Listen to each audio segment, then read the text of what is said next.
U.S. government suing Adobe? Yup.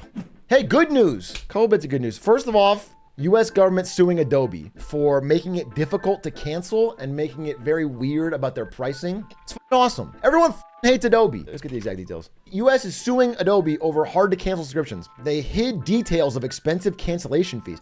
Oh yeah, dude, they had fees to where it would say like, you're signing up for like $49.99 a month, right? And then if you cancel it after 2 months, they'd be like, all right, well, you actually bought the full year package. And so you owe us a few $100 or whatever. Like if you cancel early, you're still paying the rest. It was some horseshit, bro. Yeah, they hid the fees in fine print behind optional text boxes and hyperlinks. I mean, this is awesome. Again, I can't tell you how much I am happy with the work of the FTC. They haven't won every single case, but the fact that they're going after this shit regularly now is so nice to me, because this is the only way we get some of the most egregious shit that corporations do to get any kind of repercussions or any kind of rollback. Make them think at least before trying to do some super anti-consumer stuff. I'm a very big fan of Lina Khan. It's honestly, if I'm being honest with you, if I had to pick the number one reason, I'm probably gonna have to close my eyes and vote Joe Biden. It's because of Lina Khan, bro. I don't really with either of our candidates, but I love the way the FTC is, and I know that Trump will fire her day one. That's honestly why I'm doing it. I think it's actually good for regular people, what they've been doing at the FTC. And the government just hasn't governed either party for fucking 15 years, it feels like. Yeah, anyway, this is a good piece of news. Another piece of good news, Apple. So you guys know Apple tried to get into the buy now, pay later game. Well, 5 months in, they canceled it. They did Apple Pay Later. Well, it turns out that like people were defaulting. And Apple doesn't even want to be in this business, bro. This business sucks, especially when interest rates are high. They don't want to be in this business. So they're immediately shutting it down. They realize nobody paying later. Dude. I think they can see the writing on the wall. I mean, if you look at the value of like Affirm as a company, it's down from like, yeah, like, I mean, it's pretty far down from its peak. I think it's like 45 billion here and now it's like 9. And I do think there's more and more evidence that like default rates are rising. You know, I was thinking about this after my last talk on this. If these BNPL companies don't report to credit ratings agencies, that means if you default, it doesn't impact your credit. There's actually no real reason to pay. Right? At least on the surface. Now, I assume if you don't pay and they don't report, they will sell your debt to someone else who will report it. So it's not financial advice. My assumption is in the long run, someone's going to buy the debt. You'll owe it to them. They're going to report it, yada, yada. But in the short term, it's funny. You'll see no impact if you don't pay. Would you sell Apple stock before the structuring? No, but I do want to mention something. So I talked about this a few days ago. You probably thought I was rambling. I was talking about XLK. So you guys, again, remember, you know how the S&P 500, that's 500 of the top stocks, XLK stock.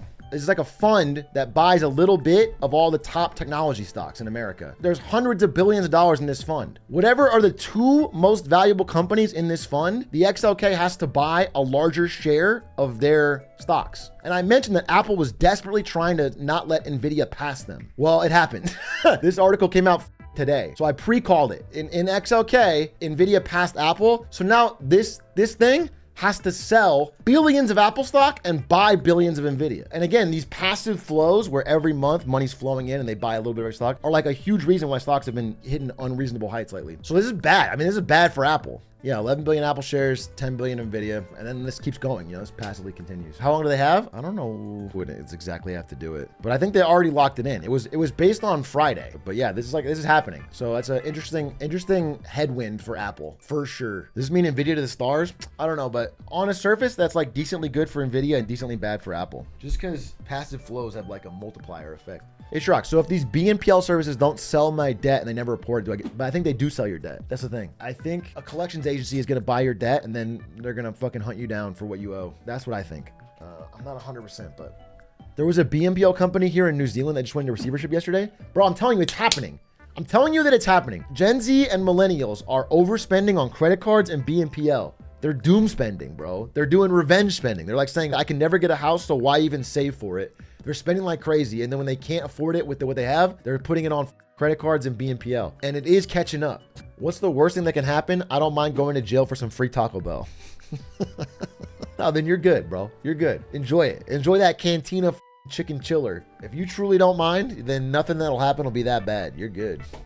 This too. No, this too. But this is everyone. That's not even Gen Z millennials. It's everyone but rich boomers. They're stretching. Inflation got grocery prices up, gas prices up, rent prices up, insurance prices up. People are stretching. You always focus on the bad parts of BNPL, but I needed a dentist really bad and I couldn't afford it and he saved me. I mean, bro, I'm happy you were able to go to the dentist when you needed it. If you replace dentist with anything else, basically what you're saying is I couldn't afford something and then they gave me money to pay it back. Well, then do you have the money to pay back the BNPL loan? Because some people don't. That's what I'm saying is they buy something they can't afford, dentists are not, and then they can't pay it back. And then there's all sorts of negative consequences. And again, it's like, it's a rebranding of the same shit. It's debt, bro. You could have taken out debt anytime. Medical debt has always existed and it always sucks. You ever consider moving to another country? No, dude. You know what's funny is, I'm not even kidding. All the shit I talk about American economy, I do it all the time. That's like a big part of my topics is American economies. You know, there's all these negative consequences, but like it's bad everywhere and America's doing decently well. Unironically, bro, Euro poors is not 100% a joke. I mean, the good countries don't let you in. I can't go to the Nordics. The Nordics will never, and they're also cold as shit. No, I'm sucking it up. Hey, it's Rock, ex-Twitch employee here. Things are kind of going to shit over there. Here's the thing about Twitch as a whole. Yeah, man, I said that when I left in 2017 or 18. It's been going to shit, bro. They just keep getting lucky. Bro, Kai Cenat and Kevin Hart just helped them make their numbers for the quarter, dude. It's not any feature they're releasing. Their VODs still suck. Their product updates are sparse and bad. Their leadership spends more time trying to hang out with OTK than inspire anyone at actual work. There's nothing at Twitch that's like, oh damn, they're really leading. It's just they keep getting bailed out by some generational entertainers or Fortnite coming out of nowhere or Among Us coming out of nowhere. Like something comes out to boost the numbers and make it so Twitch is not in a permanent decline. But if they had any real competition, it would be different. How long do you think Kick can survive? I saw an article today saying that the Kick office, they were just saying the N-word openly at the Kick office. That's pretty crazy. I don't think Kick is going to last outside of it's just gambling promotion. That's what it is. Kick exists to promote gambling. The gambling makes a lot of money. Don't gamble, folks. Don't gamble. That's what I always say. Because sometimes you'll gamble on a great generational talent like Kyrie Irving teamed up with Luka Doncic and you think, damn, for sure they'll win the finals. And it turns out they're trash and they get washed 4-1. And then all of a sudden your money's gone. Where's your money go? You're just gone. Oh, a little bit of news. I need to retract something I said. I was talking about Chinese EVs and Europe. I just named certain companies that I said were for tariffs. I said like Volkswagen wants tariffs on Chinese EVs. Actually, they don't. Germany does. All the European countries do. In fact, they rolled them out. I was correct, but the specific company I named was wrong. So they did just roll out these huge tariffs on Chinese EVs in Europe. So they're like 37% tariffs to try and make the cars more expensive so they don't flood the European market. That happened. However, the 3 big German car companies are actually straight up piss scared of retaliation by China. So the more I looked into it, because Volkswagen, BMW, they sell a lot of cars in China, not even EVs, just regular cars. They're very scared that China's going to put tariffs on their shit, and that's going to completely f them over. Even though the EU is rolling out the tariffs, and they don't care necessarily what the companies say because they want to keep the jobs in Europe, the actual CEOs of those companies are like, damn, wait a minute, don't piss off China here because we need the money. So I just wanted to clarify. I mean, I think I agree with everything I said before. I just shouldn't have mentioned the name Volkswagen because those big 3 German companies are the specific ones that are wrong. Would a Chinese EV still have crazy tracking tech in the USA? Chinese EVs will not sell in the United States unless they route them through Mexico or some shit. They like make a plant in Mexico or whatever. That's the only way they're going to do it.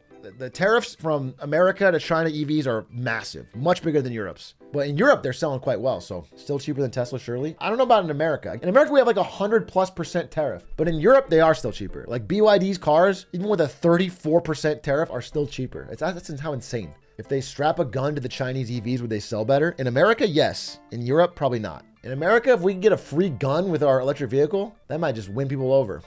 Do you think America will ever be majority electric vehicles? I mean, eventually, but it's a very slow process. I wonder what the current number is. Yeah, like 1%. 1% of registered vehicles, even less if you count unregistered. We're a ways off.